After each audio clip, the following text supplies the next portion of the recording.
நீங்க ஆரம்பத்திலே குறிப்பிட்டீங்க காங்கிரஸ் மீதான ஒரு அதிருப்தி அல்லது ஒரு சம்பிரதாய கூட்டமா இது இருந்தது அப்படின்னு. திருமாவளவன் பேசும்போது அவர் குறிப்பிட்டிருக்காரு, அவங்களுடைய தேர்தல் அணுகுமுறையில மாற்றம் கொண்டு வந்திருக்கணும், அந்த மாதிரியான மாற்றங்கள் இல்லை, இனி வரும் நாட்கள்ல அது இருக்கணும் அப்படின்னு சொல்றாருன்னா அதுல என்ன சொல்ல வராரு? அவரோட நிலைப்பாடை ஒட்டிய இடதுசாரிகளும் கருத்து தெரிவித்ததா நமக்கு செய்திகள் இருக்கின்றன. என்ன நடந்தது? இல்ல, இப்போ ஒரு மாநில தேர்தலை அணுகுறீங்க, வாஸ்தவம் தான். நீங்க ஜெயிக்கணும்னு ஒரு முயற்சி, ஒரு போராட்டம், அது எல்லாமே இருக்கும். ஆனா அதுக்குன்னு ஒரு லிமிட்டேஷன் அப்படின்றது இருக்கும். இப்போ கேரளாவில் இம்மிடியட்டா என்ன சொல்லிட்டாங்க, பாஜகவும் இடதுசாரிகளும் கூட்டணி வச்சிருக்கிறாங்க அப்படின்றது யாரு சொல்றாங்க? இது நார்மலா இது வந்து எல்லா கட்சியுமே பண்ணுவாங்கன்னு வச்சுக்கோங்களேன். ஆனா வந்து செகண்டரி லீடர்ஸ் இல்லாட்டி ஒரு ஸ்போக்ஸ் பர்சன்ஸ் வச்சு சும்மா ஜஸ்ட் லைக் இட்னு சொல்ல வைப்பாங்க. ஆனா இங்க கம்யூனிஸ்டுகள் மேலேயும் முன்னாள் முதல்வரான பினராயி விஜயன் மேலேயும் டைரக்டான இந்த ஹிட்டை வந்து கொடுத்தது வந்து ராகுல் காந்தி. அதுவும் தொடர்ச்சியா அவரு அங்க பயணம் போனப்போ, எங்க கேரளாவுக்கு போய் பிரச்சாரத்துக்கு போய்கிட்டே இருந்தப்போ தொடர்ச்சியா அதை சொல்லிக்கிட்டே இருந்தாரு. அது கொள்கை ரீதியில பயங்கரமா டேமேஜ் பண்ணிருச்சு கம்யூனிஸ்டுகளை. ஸோ அந்த ஒரு கோபம் இருக்கு. ஏன்னா எம்ஏ பேபி அதைத்தான் மார்க்சிஸ்ட் கம்யூனிஸ்ட் கட்சியுடைய தேசிய செயலாளர் வந்து அவரை தெளிவா சொல்றாரு, ராகுல் காந்தி பாலிடிக்ஸ் பண்ணல, அவர் ஒரு இம்மெச்சூர்டு பொலிட்டீஷியனா பிஹேவ் பண்ணிட்டாரு. இப்படியான ஒரு அட்டாக் எல்லாம் வந்து கூட்டணிக்குள்ளேயே இருக்கும் பொழுது, அப்ப இந்தியா கூட்டணின்றது ஒன்று இருக்கு, ஏன் இருக்கணும் அப்படின்ற ஒரு இயல்பான ஒரு கேள்வி வந்துடும். கம்யூனிஸ்டுகளை விட பாஜகவை அதிகமா எதிர்க்கக்கூடியவங்க யாரா இருக்க முடியும்? இப்படியான ஒரு நாங்க கொடுக்க முடியுமா? இப்படியான ஒரு ஸ்டேட்மெண்ட்டை நாங்க கொடுக்க முடியுமா? எல்லா மாநிலங்கள்லயும் பாஜக ஜெயிக்கிறதுக்கு காங்கிரஸ் தான் துணையா இருக்கிறாங்கன்னு நாங்க ஒரு ஸ்டேட்மெண்ட் கொடுத்தா இந்த மாதிரியான கடுமையான வார்த்தை போர் அப்படின்றது ஏற்பட்டது. அது பேசினது ராகுல் காந்தி அப்படின்றதுனாலதான். அது மட்டும் இல்லாம இப்ப தமிழ்நாட்டுல கூட்டணியில தான் இருந்தாங்க. எலெக்ஷன் முடிஞ்சதுக்கு அப்புறம் தான் கூட்டணி விட்டு காங்கிரஸ் வெளியே போறாங்க. ஆனா அதுக்கு முன்னாடி தமிழ்நாடு எலெக்ஷன்ஸுக்காக ராகுல் காந்தி எத்தனை தடவை பிரச்சாரத்துக்கு வந்தாரு. ஸோ அவங்களுடைய பிளான் வந்து இந்த எலெக்ஷன்ல தோத்து போகணும், திமுக கூட்டணி தோத்து போகும், இல்லாட்டி அவங்க வந்து பிரச்சாரம் பண்ணிருக்கணும். கேரளால அங்கேயே கடந்தாங்க. இன்ன வரைக்கும் பிரியங்கா காந்தி தமிழ்நாடு பக்கமே வரவே இல்லை. கரெக்டா தேர்தல் எலெக்ஷன் வாக்குப்பதிவுக்கு 2 நாளைக்கு முன்னாடி காங்கிரஸ் போட்டியிடக்கூடிய தொகுதிகளுக்கு மட்டும் ஒரு 5-6 தொகுதிக்கு மட்டும் ராகுல் காந்தி பிரச்சாரம் பண்ணிட்டு கிளம்பி போயிட்டாரு.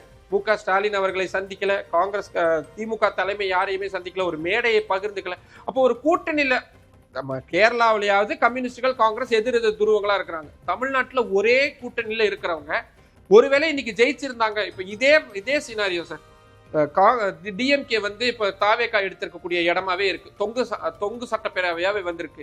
இதே மாதிரி டிமாண்ட் பண்ணி அவங்க ஆப்வியஸ்லி உள்ள கூட்டணி ஆட்சிக்குள்ள போயிருந்துக்கலாம். ஆனா இவங்க ஜெயிக்கவே கூடாது அப்படின்ற ஒரு எண்ணத்தாலதான் நீங்க திருமாவளவனர்கள் அவர் எலெக்ஷன் முடிஞ்ச உடனே அவர் சொன்ன ஒரு ஸ்டேட்மெண்ட் ரொம்ப ரொம்ப முக்கியமானது, அண்டர்லைன் பண்ண வேண்டியதா இருக்கு. விடுதலை சிறுத்தைகள் கட்சியுடைய தோழர்கள் கூட இந்த எலெக்ஷன்ல தங்களது கூட்டணிக்கு சரியா ஒத்துழைப்பு கொடுக்கலன்ற அவர் பகிரங்கமா சொல்லிட்டார். இதேதான் காங்கிரஸும் பண்ணிருக்காங்க. இதை எப்படியா சொல்லணும்ல, சரியான ஒரு தருணம் வேணும், மேடை வேணும்ல. இந்த மேடை என்ன பிரச்சனையாச்சு திமுக கூட்டணிக்குள்ள? ஒரு 1.5 வருடத்துக்கு முன்னாடி திருமாவளவன் கூட்டணி ஆட்சியில பங்கு வேணும் அப்படின்னாரு. அதுக்கப்புறமா அவரே அதோட நிலைப்பாட்டை புரிஞ்சுக்கிட்டு இது சரியான தருணம் இல்ல, தருணம் வரும் பொழுது நாங்க கேட்போம் அப்படின்னு அதோட போயிடுச்சு, கூட்டணியில இருந்துச்சு. ஆனா காங்கிரஸ் அதை ரொம்ப வலுவா முன்வைக்க தொடங்கினதுக்கு அப்புறம் விடுதலை சிறுத்தைகள் மேலேயும் அந்த ஒரு அழுத்தம் அப்படின்றது வந்தது. இதைத்தான் அவர் வந்து நீங்க நடைமுறையில மாற்றிக்கணும், உங்களுடைய அணுகுமுறையில நிறைய சேஞ்ச் ஓவர் வேணும். நம்ம தமிழ்நாட்டை மட்டும் வச்சு காங்கிரஸுடைய அணுகுமுறையை வச்சு பாக்குறோம். நீங்க பீகார் எலெக்ஷன்ல என்ன நடந்துச்சு? அலையன்ஸ் இன்னும் கன்ஃபார்ம் ஆகவே இல்லை, பேச்சுவார்த்தை போய்கிட்டு இருக்குது. ஆனா தேஜஸ்வி யாதவுக்கு எகெயின்ஸ்டா வேட்பாளர்கள் நிறுத்துறாங்க. காங்கிரஸ் வேட்பாளர்களை அனௌன்ஸ் பண்ணி எல்லாம் போய் நாமினேஷன் எல்லாம் பண்றாங்க. கடைசி கட்டமா தான் போய் வித்ட்ரால் பண்றப்பதான் போய் நிறைய பேரை பண்றாங்க. மத்திய பிரதேசத்துல என்னாச்சு, ராஜஸ்தான்ல என்னாச்சு, கோவால என்னாச்சு, டெல்லியில என்னாச்சு? இப்ப டெல்லியில ஆம் ஆத்மி ஆட்சியை பிடிக்காம காங்கிரஸ் கட்சிக்கு அதைத்தான் அண்டர்லைன் பண்ணிருக்கிறாரு திருமாவளவன்.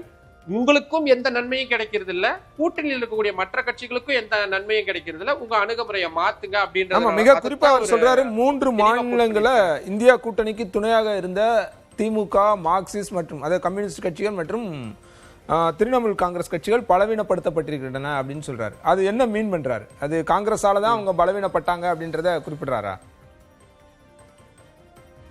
வேற நீங்க அவங்க போட்டி போடக்கூடிய மாநிலங்கள்லயே, அதாவது டைரக்டா பிஜேபி வர்சஸ் காங்கிரஸ்னு ஒரு பேட்டில் இருக்கும்ல, நீங்க அந்த மாநிலங்கள்லாம் எடுத்து பாருங்களேன். நான் சொல்றேன், சவுத்தை விட்டுருங்க. சவுத்துல அவங்க இப்ப கர்நாடகால ஏதோ பண்ணிட்டாங்க, ஓகே ஃபைன். தெலங்கானால ஓகே. நீங்க மற்றபடி ஹிமாச்சல் பிரதேசத்தை தவிர ஹிமாச்சல் பிரதேசத்துல கூட ஜெயிச்சதுக்கு அப்புறம் என்ன ஆச்சு? முதல்வர் சுக்வீந்தர் சுக்குக்கும் முன்னாள் முதல்வருடைய மனைவிக்கு இடையில அவ்வளவு பெரிய படிப்பு, கிட்டத்தட்ட ஆட்சி கவுந்து போற மாதிரியான ஒரு சிச்சுவேஷன். ராஜஸ்தான்ல டைரக்டா அசோக் கெலாட்டுக்கும் சச்சின் ரெண்டு பேர் என்ன வேற வேற கட்சியா, ஒரே கட்சிக்காரங்க முதல்வர் நாற்காலி அப்படின்ற ஒரே ஒரு காரணத்துக்காக போட்டி போட்டு ஆட்சியை இழந்துட்டாங்க. அதே ராஜஸ்தான் மாநிலத்துல வசுந்தரா ராஜே பாஜகவுடைய ஒரு முகம். அவங்க இன்னும் தெளிவா சொல்லணும்னா அவங்க ஒரு மகாராணி, ஏன்னா அவங்க அரச பரம்பரையை சேர்ந்தவங்க. அவங்களுக்கு இந்த தடவை உங்களுக்கு சீட்டு கிடையாது. முதல் முறை எம்எல்ஏவா இருக்கக்கூடிய பஜட்லால வந்து நாங்க சிஎம் அனௌன்ஸ் பண்றோம்ன்றாங்க. ஒரு சின்ன சலசலப்பாவது நீங்க கேள்விப்பட்டிருப்பீங்களா ராஜஸ்தான்ல? மத்திய பிரதேச மாநிலத்திலயும் அதே தான். 3 பேருக்கு இடையில கடுமையான போட்டி, வெளியே போயிட்டாங்க. இப்ப பாஜகவுடைய அரசு அங்கதான் போய்கிட்டு இருக்குது. டெல்லி மாநிலத்தை எடுத்துக்கோங்க, 15 வருஷம் ஆண்ட ஒரு கட்சி இன்னைக்கு ஒரு கவுன்சிலர் கூட வாங்க முடியாம காங்கிரஸ் கட்சி. நான் என்ன சொல்றேன்னா, டைரக்டா பிஜேபி வர்சஸ் காங்கிரஸ் இருக்கக்கூடிய பேட்டில் எல்லாமே இவங்க சார் 29 வருஷம் ஆகுது குஜராத் மாநிலத்துல. இவங்க டைரக்டா இப்ப அந்த இடத்தை ரிப்ளேஸ் பண்றதுக்கு ஆம் ஆத்மி தான் முயற்சி பண்ணிக்கிட்டு இருக்காங்க. கோவா மாநிலத்துல டைரக்டா பிஜேபி வர்சஸ் காங்கிரஸ் இருந்த இடம். நீங்க புதுச்சேரி எடுத்துக்கோங்க, எல்லா மாநிலங்களிலுமே மீண்டும் மீண்டும் தோத்துக்கிட்டே இருக்கிறது காங்கிரஸ் கட்சி தான் பாஜக கிட்ட. முடிந்த வரைக்கும் மாநில கட்சிகள் அந்த தோல்வியை பாஜகவுக்கு கொடுக்கணும் அப்படின்னு முயற்சி பண்றாங்க. உதாரணத்துக்கு தமிழ்நாட்டுல திமுக எடுத்துக்கோங்க, மேற்கு வங்கத்துல திரிணாமுல் காங்கிரஸ் கட்சி எடுத்துக்கோங்க. திரிணாமுல் காங்கிரஸ் கட்சியுடைய தோல்வி, சரி அவங்க ஒரு 15 வருஷம் இருந்துட்டாங்க, ஒரு லாங் ஆன்டி இன்கம்பன்சி அங்க இருந்துகிட்டே இருந்தது, ஃபைன், அதை வந்து நம்ம ஓரளவுக்கு புரிஞ்சுக்க முடியுது. பீகார் மாநிலத்தை எடுத்துக்கோங்க, எவ்வளவு கன்ஃபியூஷன்ஸ் இருந்த மாநிலம். அங்க ஒரு அளவுக்கு ரியாலிட்டி இவங்க புரிஞ்சுக்க மாட்டேன்றாங்க. கிரவுண்ட் ரியாலிட்டிக்கும் இவங்க கிட்ட இருக்கக்கூடிய உண்மையான கள நிலவரத்தையும் இவங்க அதை புரிஞ்சுக்காம இவங்களே ஓவர் எஸ்டிமேட் பண்ணிக்கிறாங்க. நமக்கு இதெல்லாம் இருக்கு, ஜெயிக்கிறதுக்கு முன்னாடியே முதல்வர். நீங்க இப்போ கர்நாடகா மாநிலத்துல பதவி மாற்றம் அப்படின்றது வந்திருக்கு சித்தராமையாவுக்கும் டிகே சிவகுமாருக்கும். நான் டெல்லியிலே இருந்து பாக்குறேன்றதுனால சொல்றேன். மாசம் இங்க வந்துருவாங்க 2 பேருமே வந்து அத்தனை பேச்சு, அவ்வளவு கலந்தாலோசனை பண்ணி ஏதோ ஒரு வகையில சரியா ஸ்மூத்தா பண்ணிட்டாங்கன்னு யோசிச்சு முடிக்கிறதுக்குள்ள அந்த மாநிலத்துடைய 2 முக்கியமான அமைச்சர்கள் நாங்க வந்து ஏத்துக்க மாட்டோம், எங்களுக்கு கொடுத்த இலாக்காக்கள் எங்களுக்கு சந்தோஷமா இல்லைன்னு போர்க்குடி தூக்குறாங்க. அப்போ இது எதை நோக்கி போய்கிட்டு இருக்கு? இப்போ அடுத்த தேர்தல் அப்போ இவங்க எல்லாருமே அதிருப்தி எம்எல்ஏக்களாவோ இல்ல அதிருப்தி தலைவர்களாகவோ மாறிடுவாங்க. அதை சரியா கச்சிதமா அறுவடை பண்ணிடுவாங்க பாஜக. இதுதான் மீண்டும் மீண்டும் எல்லா இடத்துலயும். சோ இததான் வந்து இந்தியா கூட்டணியில இருக்கக்கூடியவங்க எல்லாருமே விரும்புறது. முதல்ல நீங்க ஒரு வலிமையான இடத்துக்கு வாங்க. இந்த நாடாளுமன்ற தேர்தலையே மாநில கட்சிகள் அவங்களுக்கு கொடுக்கப்பட்ட வேலைகளை சரியா பண்ணியிருந்தாங்களா? உதாரணத்துக்கு உத்தரப்பிரதேச மாநிலத்துடைய சமாஜ்வாதி கட்சியை எடுத்துக்கோங்க. பாஜக அந்த நாடாளுமன்ற தேர்தலுக்காக அவங்க கட்டமைச்சிருந்த எல்லாமே ராமர் கோவில், அயோத்தி, இதை சுத்தி தான் அவங்க வடிவமைச்சிருந்தது அவங்களோட ஒட்டுமொத்த கேம்பெயினுமே. ஆனா அவ்வளவு முக்கியமான இடத்துல கூட அழகா ஜெயிச்சிருந்தாரு அகிலேஷ் யாதவ். ஒருவேளை போன எலெக்ஷன்ஸ்க்கு முன்னாடி எலெக்ஷன் மாதிரி ஒரு பெரிய வெற்றியை வந்து பெற்றிருந்தாங்கன்னு வச்சுக்கோங்களேன் யூபியில பாஜக, இன்னைக்கு அவங்க மைனாரிட்டி அரசா இருக்க வேண்டிய அவசியமே இல்லை, கூட்டணி கட்சிகளை நம்பி இருக்க வேண்டிய அவசியமே இல்லை. அதை தடுத்து நிறுத்தினது ஒரே ஒரு ஆளு, அது அகிலேஷ் யாதவ். அதே மாதிரி தமிழ்நாட்டுல திமுகவாகட்டும் மற்ற கட்சிகள் ஓரளவுக்கு அவங்களால மாநில கட்சிகள் முடிஞ்ச அளவுக்கு அந்த பேட்டில வந்து ரொம்ப டைட் பண்றாங்க, ரொம்ப பவர்ஃபுல்லா வந்து பிஜேபி எதிர்க்கிறாங்க. அந்த இடத்தை விடுறது காங்கிரஸ் கட்சியா தான் இருக்காங்க. அது அவங்களுடைய உள்கட்சி பூசலா இருக்கட்டும், இல்லாட்டி ஒரு பெரிய ஒரு பதவி வேணும், கூட்டணி கட்சிகளோட இருந்தாலும் கூட நமக்கு அதுக்கு ஈக்குவலா ஒர்க்கே பண்ணாம ஒரு விதையே விதைக்காம பழஞ்சாப்பணும்னு நினைக்கிறாங்கல்ல, அதுதான் வந்து இந்த ஒட்டுமொத்த கூட்டணியுமே பெரிய அளவுல டேமேஜ் பண்ணிக்கிட்டு இருக்கு. இது நம்ம பேசுறப்போ நம்ம காங்கிரஸை டிச் பண்ற மாதிரியே நம்ம தொடர்ந்து பேசுற மாதிரி இருக்கும். ஆனா நம்ம பேசுறது எல்லாமே ஃபேக்டை மட்டும்தான் முன்வைக்கிறோம். திருமாவளவன் இன்னைக்கு பேசினதுக்கு மாணிக்கம் தாக்கூர் ஒரு பதில் சொல்லியிருக்காரு. என்ன சொல்லியிருக்காருன்னா, தமிழ்நாட்டில் காங்கிரஸ் தனது அடையாளத்தையும் அமைப்பையும் வலுப்படுத்த முயற்சிப்பதை கூட்டணி எதிர்ப்பாக சித்தரிப்பது சரியானதல்ல அப்படின்றாரு. அவங்களோட கட்டமைப்பை வலுப்படுத்துறதுக்காகத்தான் எல்லா முயற்சிகளும் எடுத்துமே தவிர நாங்கள் கூட்டணி கட்சிகளை பலவீனப்படுத்தலை அப்படின்னு ஒரு விளக்கம் கொடுத்திருக்காரு. திருமாவளவன் பேச்சு வந்து சரியல்லன்றதை அவர் சுட்டிக்காட்டுறாரு. இல்ல, எனக்கு அவங்களுடைய தனி அடையாளம்னு எனக்கு புரியல. அவங்க நேத்து திமுக கூட இருந்தாங்க, இன்னைக்கு தாவேகா கூட இருக்கிறாங்க, நாளைக்கு வேற ஏதாவது ஒரு கட்சி கூட அவங்க இருப்பாங்க. இப்போ தமிழ்நாட்டுல பாரதிய ஜனதா கட்சி கூட தனித்து போட்டியிட்டு இரட்டை இலக்க வாக்கு சதவிகிதம் அப்படின்றத வாங்கியிருந்தாங்க அண்ணாமலை தலைவராக இருந்த அந்த காலகட்டத்துல. அவங்களால அந்த மாதிரி தனியா வெற்றி தோல்வி அது ரெண்டையுமே விட்டுருங்க சார். ஆனா அவங்களுக்கு தனியா நிக்கிறதுக்கான ஒரு கட்டமைப்பு அப்படின்றது அவங்க கிட்ட இருக்கு. அது அவங்க நம்பர்ஸ்ல வேணா அவங்க எம்எல்ஏ வேணா ஜெயிக்காம இருக்கலாம். ஆனா அவங்களால ஒரு ஒரு பெரிய வாக்கு வங்கி அப்படின்றத வாங்க முடியும். ஸ்ட்ரக்சரலா அவங்களால அதை வந்து பண்ண முடியுது. ஒரு பெரிய மேஜர் நம்பர்ஸ்ல அவங்களால ஆட்களை நிறுத்தி அவங்களால போட்டியிட வைக்க முடியுது. காங்கிரஸ் கட்சி அதுக்குமே தயாரா இல்லையே. இப்ப இன்னைக்கு 2 அமைச்சர்கள் பதவிக்காக அவங்க போய் இப்ப சேர்ந்திருக்காங்க. ஒருவேளை நாளைக்கு தாவேகாவுக்கு தேவையான எல்லா இடங்களும் அதிமுக இருந்து பிரிஞ்சு வரக்கூடிய சட்டமன்ற உறுப்பினர்கள் மூலியமாவே கிடைச்சிருதுன்னு வச்சுக்கோங்களேன். கூட்டணி ஆட்சிக்கு அவசியம் இல்லாத ஒரு தருணம் அப்படின்றது வருதுன்னு வச்சுக்கோங்களேன். முதல்வர் விஜய் அவர்களுக்கு எதுக்கு இவங்களை வச்சிருக்கணும்? நாளைக்கு இவங்க பாஜகவை எதிர்க்கணும்னு சொல்லுவாங்க. ஒருவேளை விஜய் அவர்கள் எதிர்காட்டி என்ன பண்ணுவாரு? இவங்களுக்கு கூட்டணி விட்டு நீங்க வெளியே போறதா போய்க்கோங்கன்னு சொல்ல போறோம். ஒருவேளை இது எல்லாமே வந்து ஹைப்போதெட்டிக்கலா தான் நம்ம சொல்றோம். அப்ப இவங்க எங்க போவாங்க? இப்போ பாஜகவுக்காவது அதிமுக இல்லைன்னா கூட பாமக கூட கூட்டணி இல்ல மற்ற கட்சிகள் கூட கூட்டணின்னு அவங்களால ஒரு தேர்ட் ஃப்ரண்ட்டை ஃபார்ம் பண்றதுக்கான ஒரு ஒரு ஒரு கெப்பாசிட்டியாவது அவங்க வச்சிருக்காங்க. கடந்த காலங்கள் ரொம்ப ரீசெண்ட் டைம்ஸ்ல அவங்க பண்ணியிருக்காங்க. ஒரு 3 வருஷத்துக்கு முன்னாடி அவங்க பண்ணியிருக்காங்க. காங்கிரஸ் எப்ப இதை பண்ணியிருக்காங்க? ரீசெண்ட் டேட்ஸ்ல. ஒருவேளை இப்ப தாவேகாவோட கூட்டணி ஏதோ ஒரு காரணத்துக்காக முறியுதுன்னு வச்சுக்கோங்களேன், என்ன பண்ணுவாங்க? அவங்களுக்கு அடுத்த கோல் அவங்களுக்கு என்னவா இருக்க போகுது? அடுத்த போக்கிடம் என்னவா இருக்க போகுது? மீண்டும் திமுக கூட்டணியில வர முடியாத ஒரு சூழல் இருக்கு. அரசியல் என்ன வேணாலும் மாறலாம். ஆனா இப்போதைக்கு அதான் சிச்சுவேஷன். காங்கிரஸை நம்பி யாரு வருவாங்க? அவங்க சொந்த கட்சிக்காரங்களே யாருமே கூட இருக்க மாட்டேன்றாங்க. எல்லாருமே ரிசைன்மெண்ட் போயிட்டு இருக்காங்க. இப்ப இதைத்தான் வந்து திருமாவளவன் அவர்கள் அவர் கூட்டணி நன்மை நம்ம ஒட்டுமொத்தமா இருந்தா மட்டும்தான் ஜெயிக்க முடியும், பாஜகவை தோற்கடிக்கணும்னு எல்லாரும் ஒத்துமையா இருக்கணும்ன்றத அவர் மென்ஷன் பண்றாரு. ஆனா காங்கிரஸ் அவங்களுடைய குறுகிய கால அந்த விக்டரிக்காக இப்படியான சார் 2 அமைச்சர் பதவி கிடைக்கிறதுனால அவங்க ஸ்ட்ரக்சர்ல என்ன பெருசா மாற போறாங்க? ஏன் புதுச்சேரியில அதை தாராளமா பண்ணிருக்கலாமே. அவங்க தானே ஆன்டி இன்கம்பன்சியை நீங்க அழகா அறுவடை அமைச்சரவையில இடம்பெறுவதன் மூலமாக கட்சியை வளர்க்க முடியும்னு நினைக்கிறாங்க. அடுத்தடுத்த நகர்வுகள்ல அவங்க இப்ப அடுத்து உள்ளாட்சி 2 MP கிடைச்சிருக்கு. இது மாதிரி அடுத்தடுத்த கட்டங்களுக்கு வளர முடியும்னு நம்புறாங்க. அது யதார்த்தம் தானே சார். இதை வச்சுக்கிட்டு சரி இப்போ காங்கிரஸ் கட்சியுடைய அல்டிமேட் கோல் என்னவா இருக்கும்? தமிழ்நாட்டில் வந்து ஒரு 2 அமைச்சர் பதவியை பெறது, ஒரு 4 MP பதவியை பெறது, அது இருக்குமா? ராகுல் காந்தியை பிரதமர் பதவியில உட்கார வைக்கிறது அவங்களுடைய அல்டிமேட் கோலா இருக்குமா? எது அவங்களோட அல்டிமேட் கோல்? ஆப்வியஸ்லி ராகுல் காந்தியை பிரதமர் பதவியில உட்கார வைக்கணும் அப்படின்றது அவங்களோட அல்டிமேட் கோலா இருக்கணும். அவங்க அதை நினைக்கிறாங்களா விரும்புறாங்களான்றது நமக்கு தெரியலாம். ஆனா அதுதான் இருக்கணும். ஆனா அதுக்கான வழிகளை இவங்க செய்யறாங்களா? நான் திருப்பி அதுதான் சொல்றேன். இப்போ நீங்க குஜராத் மாநிலத்துல கிட்டத்தட்ட 1/4 நூற்றாண்டுகளுக்கு மேல ஆச்சு காங்கிரஸ் அங்க ஒரு எழுச்சியை பார்த்து பண்ண முடியல. மத்திய பிரதேசத்துல எத்தனை முறை தேர்தல் வந்துட்டு போகுது. சிவராஜ் சிங் சௌஹானை மாத்திட்டு புதுசா ஒரு முதல்வரை கொண்டு வராங்க. அப்போ கூட இவங்களால எந்த ஆன்டி இன்கம்பன்சியும் உருவாக்க முடியல. நீங்க யூபி எடுத்துக்கோங்க. யூபியில இன்னைக்கு என்ன காங்கிரஸ் தான் ஃபோர்ஸா இருக்கிறாங்களா? அங்க அகிலேஷ் யாதவ் தான் ஃபோர்ஸா இருக்கிறார். ஒடிஷா மாநிலத்துடைய அசைக்க முடியாத தலைவரா இருந்த நவீன் பட்நாயக்கை நீக்கிட்டு அந்த இடத்துல காங்கிரஸா போய் உட்காந்துருக்காங்க, பாஜக தான் போய் உட்காந்துருக்காங்க. மேற்கு வங்க மாநிலத்துல மாற்று சக்தியா காங்கிரஸா வந்திருக்காங்க. பாரதிய ஜனதா கட்சி உருவாகி வந்து இன்னைக்கு அவங்க ஆட்சியவே பிடிச்சிட்டாங்க. வடகிழக்கு மாநிலங்கள் அத்தனையுமே எடுத்துக்கோங்க. ஜம்மு காஷ்மீர் மாநிலத்தில் அவங்க என்ன ரோல் பிளே பண்ண?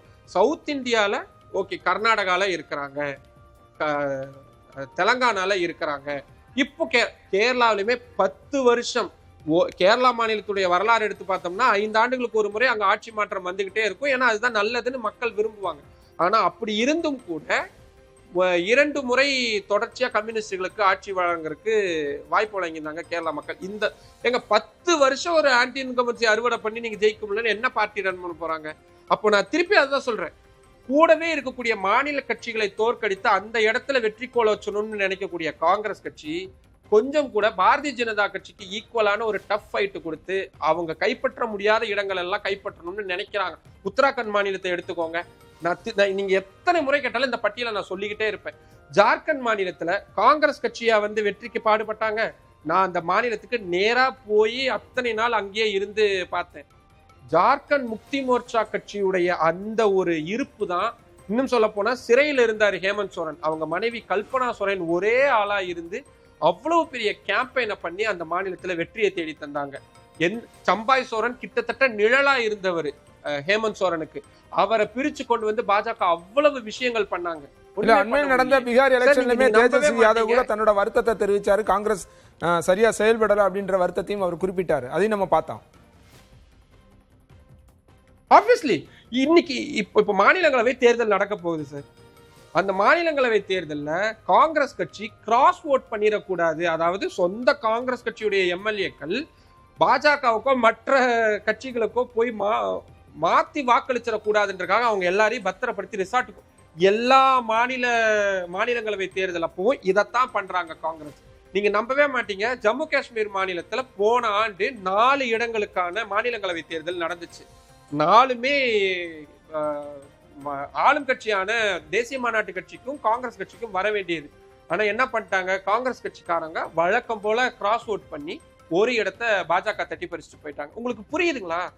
ஏன் மீண்டும் மீண்டும் எல்லாருமே காங்கிரஸை சொல்றாங்கன்னா, அவங்க பண்ணக்கூடிய விஷயங்கள் அந்த கட்சிக்கு மட்டும் டேமேஜ் பண்றது இல்ல, கூட்டணியில் இருக்கக்கூடிய இப்ப இந்த கூட்டணியில கலந்துகிட்டு இருக்கக்கூடிய ஒவ்வொரு கட்சிக்குமே இப்படியான கசப்பான அனுபவங்கள் காங்கிரஸ் கட்சியால இருக்கு. மத்திய பிரதேச மாநிலத்துல பார்டர் ஏரியால வெறும் 6 சீட்டு கேட்டார். யாரு? அகிலேஷ் யாதவ். உத்தரப்பிரதேச மாநிலத்துடைய முன்னாள் முதல்வர் அகிலேஷ் யாதவ். யூபியும் மத்திய பிரதேசோட பார்டருங்க, ஒரு 6 சீட்டு மட்டும் கொடுங்க, நாங்க கண்டெஸ்ட் பண்றோம் அப்படின்னு. கொடுக்க மாட்டேன் அப்படின்ட்டாங்க. ஜார்க்கண்ட் பீகார் மாநிலத்துல ஹேமந்த் சோரன் கிட்டத்தட்ட கெஞ்சாத குறையா கேட்டாரு, 3 சீட்டு கொடுங்க பீகார் எலெக்ஷன்ல, பார்டர் ஏரியாஸ்ல நாங்க நின்னுக்கிறோம், மலைவாழ் மக்கள் நிறைய இருக்கக்கூடிய பிராந்தியம் அது, நாங்க நின்னோம்னா எங்களுக்கு ஹெல்ப் பண்ணுங்க, நாங்களும் அந்த மாநிலத்துல அரசியலை தொடங்குறோம். கொடுக்க மாட்டேன்ட்டாங்களே. யாரு கொடுக்க மாட்டேன்னாங்க? தேஜஸ்வி யாதவா கொடுக்க மாட்டேன்னாரு. சோ கொடுக்க மாட்டேன்னு சொன்னது காங்கிரஸ் கட்சி. டெல்லியில அதான் நான் ஏற்கனவே வீடியோட ஆரம்பத்திலே அதான் சொன்னேன், பீகார் மாநிலத்துல பேச்சுவார்த்தைகளா நடந்துகிட்டு இருக்கு. ஆனா கூட்டணியில் இருக்கக்கூடிய கட்சிகளுக்கு எதிராக கேண்டிடேட் அனௌன்ஸ் பண்ண கட்சினா காங்கிரஸ் கட்சியா தான் இருக்காங்க. இந்த அணுகுமுறையை தான் மாத்துங்க. உத்தரப்பிரதேச மாநில முன்னாள் முதல்வர் அகிலேஷ் யாதவ் இந்த யூபி எலெக்ஷனுக்காக ஃபர்ஸ்டே ஒரு வார்த்தை சொன்னாரு, சீட்டெல்லாம் 2வது இருக்கட்டும், நான் எத்தனை சீட்ல போட்டி போடுறேன், நீ எத்தனை சீட்ல போட்டி போடுறேன் இருக்கட்டும், அதை விட ரொம்ப முக்கியம் நம்ம வெற்றி பெறணும் அப்படின்றது. இத சொன்னது கூட்டணியா சேர்ந்து செயல்படணும் அப்படின்றது. கூட்டணியிலே இருக்கக்கூடிய ஆப்வியஸ்லி நீங்க அல்டிமேட் இப்போ நீங்க இப்ப யூபில ஜெயிக்கிறாங்கன்னு வச்சுக்கோங்களேன், தனியா கண்டெஸ்ட் பண்ண முடியுமா காங்கிரஸால? அப்படி பண்ணி பிரியங்கா காந்தியை முன் வச்சு அவங்க பெரிய அளவுல கேம்பெயின் பண்ணாங்க. என்ன ஜெயிச்சாங்கன்னு நினைக்கிறீங்க? அவ்வளோ பெரிய மாநிலம் யூபி மாநிலம், அங்க சிங்கிள் டிஜிட் வாக்கு சதவிகிதம் அப்படின்றத வச்சிருக்கிறாங்க காங்கிரஸ் கட்சி. படுதோல்வியை செஞ்சுட்டாங்க. நாங்க பெண்களை முன்னிறுத்தி நாங்க எலெக்ஷனை வந்து அணுகிறோம் அப்படின்னு பிரியங்கா காந்தி கேம்பெயின்லாம் பண்ணாங்க. என்ன ஜெயிச்சாங்க? எனக்கு தெரிஞ்சு 2 சீட்டு தான் ஜெயிச்சாங்க. மொத்தமாவே 2 சீட்டு தான் ஜெயிச்சாங்கன்னு நினைக்கிறேன். ஆனா இப்படி இருக்கும் பொழுது வெற்றிக்காக இவ்வளவு போராடிட்டு இருக்கக்கூடிய அகிலேஷ் யாதவுக்கு அவ்வளவு தொல்லைகள் இப்பவே கொடுத்துக்கிட்டு இருக்காங்க. எங்களுக்கு சீட் அதிகமா வேணும், எங்களுக்கு இந்த இடங்கள் எல்லாம் எங்களுக்கு வேணும் அப்படின்னு. இப்ப அஸ்ஸாம் மாநிலத்துல எலெக்ஷன் நடந்தது சார். 5 மாநிலத்தில் மாணிக்கம் தாக்கூர் அவர்கள் என்ன சொல்றாரு, நாங்க எங்களை தனித்து நிரூபிக்கிறதுக்காக தான் நாங்க இப்படி பண்றோம் அப்படின்னு. அது நியாயமானதானே? நீங்களும் ஒரு வார்த்தை கேட்டீங்க. இப்ப அஸ்ஸாம் மாநிலத்துல தேர்தல் நடந்துச்சு, என்னாச்சு? அஸ்ஸாம் மாநிலத்துடைய முதல்வரா ஹிமந்தா பிஸ்வாஸ் உட்கார்ந்திருக்காரு. அவர் எந்த கட்சியில இருந்து பாஜகவுக்கு போனவர்? காங்கிரஸ் கட்சியில இருந்து அங்க போனாரு. அவர் அந்த இடத்துல இருந்து அசைக்க முடியுதா? அங்க இருக்கக்கூடிய கூட்டணியில் இருக்கக்கூடிய அசோம் கன பரிஷத் கட்சி அவ்வளவு மோசமா விமர்சிச்சுட்டு இருக்கிறாங்க இப்போ காங்கிரஸ் கட்சியை. இவங்களாலதான் கூட்டணி சரியா அமைக்க முடியாம போச்சு, அதனாலதான் தோல்வி, இவ்வளவு பெரிய படுதோல்வி சார். தோல்வினா கூட தோல்வி கிடையாது, படுதோல்வி அடைஞ்சிருக்கிறாங்க. அப்ப இங்க நான் என்ன சொல்றேன்னா, உங்களுக்கு இம்மிடியட் எனிமி யாரு? டிஎம்கேவா, கம்யூனிஸ்டுகளா, இல்ல ஹேமந்த் சோரனா?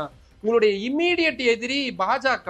அவங்கள நேருக்கு நேரா களத்துல சந்திச்சு அவங்கள ஜெயிச்சு அந்த இடங்களை நீங்க கைப்பற்றீங்கன்னா ஆப்வியஸ்லி ராகுல் காந்தி பிரைம் மினிஸ்டரா போறதுக்கு என்ன தடை வரப்போகுது? ஆனா அது எதையுமே பண்ணாம கூட்டணியில் இருக்கக்கூடிய கட்சிக்கு சேர்த்து இவங்க பண்றது அவங்களுக்கு தான் இதுவா போய்கிட்டு இருக்கு. ரைட். இன்றைய கூட்டத்துல ரொம்ப முக்கியமா ஒரு விஷயத்த கர்கே சொல்றாரு, முன்பு போலவே வழக்கம் போல கோஆர்டினேஷன் மீட்டிங் வந்து டெய்லி காலையில் நடக்கும். பிறகு மக்களோட பிரச்சனைகளை இந்தியா கூட்டணி நாடாளுமன்றத்துக்குள்ளேயும் வெளியேயும் விவாதிப்போம் அப்படின்னு சொல்லும் பட்சத்தில் நீங்கள் நீண்ட நாட்களாக நாடாளுமன்றத்தை கவர் பண்ணுறீங்க, அங்கே நிகழ்வுகளை ஃபாலோ பண்ணிட்டு இருக்கீங்க என்ற அடிப்படையில் திமுகவோட நிலைப்பாடு இனி எப்படி இருக்க போகிறது? ஒருவேளை இப்போ காலையில் ஒரு கூட்டம் நடக்குது அப்படின்னா அவங்க வந்து ஒரு அஜெண்டா செட் பண்ணுவாங்க, இன்னைக்கு இந்த மாதிரி நம்ம பிஹேவ் பண்ணோம் அப்படின்ற மாதிரி பேசி ஒரு முடிவு எடுப்பாங்க இந்தியா கூட்டணிக்குள்ள இருக்க கட்சிகள். அப்படின்ற போது திமுக அதுல இருந்து தனித்து விடப்பட்டிருமா? எப்படி அதை எதிர்கொள்ள போகிறார்கள்? அவங்களோட நிலைப்பாடு நீ எப்படி இருக்க போகிறது? இல்ல திமுக மாதிரியே நிறைய கட்சிகள், அதாவது பாராளுமன்றத்துல ஏகப்பட்ட கட்சிகள் இனி திமுக செயல்படுறது மாதிரியே கடந்த காலங்கள செயல்பட்டு இருக்காங்க. சோ அது புதுசா ஒண்ணு இருக்க போறது இல்ல. உதாரணத்துக்கு நவீன் பட்நாயக் உடைய பிஜு ஜனதா தளம் அவங்க டிஎம்கே காங்கிரஸ் கூட்டணியிலும் கிடையாது, பாஜக கூட்டணியிலும் கிடையாது. அவங்களுக்கு எது சரின்னு படுதோ அந்த நேரத்துல மசோதாவுக்கு ஆதரவு கொடுப்பாங்க. மற்றபடி ப்ரொட்டஸ்ட்ல எல்லாம் கலந்துக்க மாட்டாங்க. அவங்களுடைய நாடாளுமன்ற உறுப்பினர்கள் வருவாங்க, எதிர்த்து பேசணும்னா பேசுவாங்க, பதிவு பண்ணுவாங்க, போயிருவாங்க. ஆனா கூட நிக்க மாட்டாங்க, எதிர்கட்சிகள் கூட நிக்க மாட்டாங்க. அதே மாதிரி ஒய்எஸ்ஆர் காங்கிரஸ் கட்சியுடைய நாடாளுமன்ற உறுப்பினர்கள் எடுத்துக்கலாம். இந்த மாதிரி உதாரணங்கள் நிறைய சொல்லிக்கிட்டே போகலாம். சிரோன்மணி அகாலி தளத்துடைய நாடாளுமன்ற உறுப்பினர்கள், ஆம் ஆத்மி கட்சியுடைய நாடாளுமன்ற உறுப்பினர்கள், இப்படின்னு நிறைய பேர் நம்ம சொல்லிக்கிட்டே போகலாம். ஸோ அதே மாதிரிதான் டிஎம்கே இனி தனித்து செயல்படுவாங்க அப்படின்றத அந்த வார்த்தையை நம்ம அண்டர்லைன் பண்ண வேண்டியதா இருக்கு. எப்படி அப்படின்னா பாஜகவையும் கடுமையா உதாரணத்துக்கு இப்ப நீட் சம்பந்தமான ஒரு பேச்சு வருதுன்னு வச்சுக்கோங்களேன். இதுக்கு முன்னாடி வரைக்கும் ஓகே கூட்டணி தர்மம் அப்படின்றதுனால காங்கிரஸ் கட்சியை விமர்சிக்காம இருப்பாங்க. இனி பாஜகவையும் விமர்சிப்பாங்க. நீட் கொண்டு வரப்பட்டதுக்கான அடிப்படை காரணம் காங்கிரஸ் தான் அப்படின்றத கோட் பண்ணிட்டு பாஜக விமர்சிப்பாங்க. ரெண்டு பக்கமும் அடி அப்படின்னு ஒரு உதாரணத்துக்கு இப்ப நீங்க குறிப்பிட்ட அந்த உதாரணத்துக்கு அந்த கேள்வியை எடுத்துக்கலாம். இப்ப இன்றைய கூட்டத்துல கூட அவங்க ஒரு தீர்மானமா அந்த 5 முக்கிய தீர்மானங்கள், அதுல ஒண்ணு வந்து மத்திய கல்வி அமைச்சர் வந்து பதவி விலகணும் அப்படின்னு சொல்லி பேசியிருக்காங்க. இப்படி ஒரு நிலைப்பாடு எடுக்கும்போது திமுக இந்த நிலைப்பாடுல அவங்களோட ஸ்டாண்ட் என்னவா இருக்கும்னு நினைக்கிறேன்.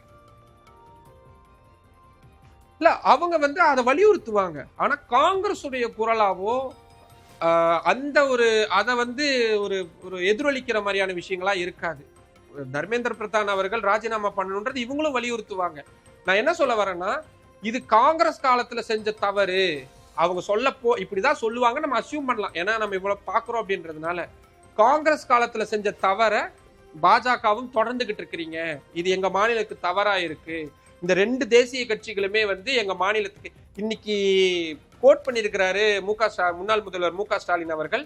தமிழ்நாட்டில் கூட்டணி இல்லாமல் தனித்து களம் காண்பதற்கான அந்த வழிவகைகளை நம்ம உருவாக்கணும் அப்படின்றத அவரு எக்ஸாக்டா அதை கோட் பண்ணியிருக்கிறாரு. இதைத்தான் அவங்க நாடாளுமன்றத்திலையும் பிரதிபலிக்க போறாங்க. 2 தேசிய கட்சிகளுமே தமிழ்நாட்டுக்கு தீங்கு விளைவிக்கக்கூடியது அப்படின்றத அந்த ஸ்டாண்டை இனி ரொம்ப ஸ்ட்ராங்கா எடுத்துட்டு போவாங்கன்னு படுது. ஏன்னா அப்படி பண்றதன் மூலியமா தாவேகாவையும் அவங்க எதிர்க்க முடியும். ஏன்னா கூட்டணியில் இருக்கக்கூடிய கட்சி அப்படின்றதுனால தாவேகாவையும் எதிர்க்க முடியும். அட் த சேம் டைம் தாவேகால இருக்கக்கூடிய மற்ற கூட்டணி கட்சிகள், கம்யூனிஸ்டுகளோ இல்லாட்டி மற்றவங்களோ பாஜகவை இன்னும் வலிமையா எதிர்க்கணும், கொண்டு வரதை இன்னும் நீங்க ரொம்ப அப்போஸ் பண்ணணும் அப்படின்ற ஒரு அழுத்தத்தை கொடுப்பாங்க. மோரோவர் அவங்களுக்கு இது வரைக்கும் பாஜக எதிர்ப்பு, இந்துத்துவா எதிர்ப்பு, சனாதன எதிர்ப்பு அப்படின்றத மட்டும் வச்சுக்கிட்டு போனவங்க இனிமேல்ட்டு தேசிய அரசியல் கட்சிகள் இனி தமிழ்நாட்டில் எக்காந்து கொண்டும் காலூன்றக்கூடாது. அறிஞர் அண்ணா காலத்துல அவங்க எடுத்துட்டு போன அந்த ஒரு 1960s பாலிடிக்ஸை அவங்க மீண்டும் தூசி தட்டி எடுத்துட்டு வருவாங்க. அது நாடாளுமன்றத்திலையும் பிரதிபலிப்பாங்க. அப்படிதான் அவங்க எடுத்துட்டு போவாங்க. ரைட், பார்க்கலாம். 2 மாதங்களுக்கு ஒரு முறை இந்த இந்தியா கூட்டணி கூட்டம் நடக்கும் அப்படின்னு சொல்லியிருக்காங்க. முதல்ல தேதி அறிவிச்சாங்க ஆகஸ்ட் 8 அப்படின்னு சொல்லி ஹைதராபாத்தில் நடக்க போகுது அப்படின்னாங்க. அப்புறம் தேதி பின்னர் அறிவிக்கப்படும் அப்படின்னு கார்கே சொன்னதை நம்ம பார்க்க முடிந்தது. பார்க்கலாம் அடுத்தடுத்த கூட்டங்கள்ல என்னென்ன முடிவுகள் எடுக்க போகிறார்கள், எப்படி இருக்க போகிறது அப்படின்றத. உங்களுடைய வருகைக்கும் கருத்து பகிர்வுக்கும் நன்றி.